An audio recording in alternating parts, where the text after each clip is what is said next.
Hollywood நடிகர் Johnny டெப்பை உங்களுக்கு தெரிஞ்சிருக்கும்னு நினைக்கிறேன். அதாங்க நம்ம பைரேட்ஸ் ஆஃப் கரீபியன்ல கேப்டன் ஜாக் ஸ்பரோவா வருவாரே, அவரே தான். ஜானி டெப் திருமண வாழ்க்கையை பத்தி சொன்ன ஒரு கோட்ஸ் ரொம்ப பிரபலமாச்சு. கல்யாணம் அப்படிங்கிறது ஒருத்தர் எப்படி வேணா டிஃபைன் பண்ணிக்கலாம். ஆனா என்ன பொறுத்தவரை அவ உனக்கு சொந்தம், நீ அவளுக்கு சொந்தம்னு சொல்ற ஒரு காகிதம் தான் திருமணங்கிறதுல எனக்கு உடன்பாடு இல்லை. கணவனும் மனைவியும் ஒருத்தர் நேசிச்சுக்கிட்டு அவங்களுக்குள்ள நல்ல விஷயங்களை செஞ்சுக்கிட்டு ஒருத்தர் மரியாதையோட நடத்திக்கிட்டு குழந்தைகளை பெற்றெடுத்து மகிழ்ச்சியோட வாழ்ந்தா அதுதான் எல்லா வகையிலையும் சிறந்த திருமணம் அப்படிங்கிறாரு.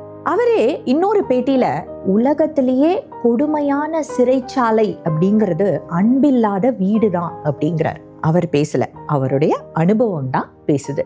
சில திருமணங்கள், சில நிச்சயதார்த்தங்கள், சில உறவு முறிவுகள்னு பெரும்பாலான ஹாலிவுட் ஸ்டார்களை போலதான் அவருடைய வாழ்க்கையும். உடம்போடு உயிரிடை என்ன மற்றென்ன, மடந்தையோடு எம்மிடை நட்பு அப்படிங்கிறாரு வள்ளுவர். இந்த உடம்போட உயிருக்கு என்ன உறவோ, என்ன நெருக்கமோ, அதே அளவுக்கு உறவும் நெருக்கமும் எனக்கும் என் காதலிக்கும் இடையே இருக்கு அப்படிங்கிறது தான் இந்த குறளுடைய பொருள். உயிர் இல்லாத உடலை சடலம் அப்படின்னு சொல்றோம்.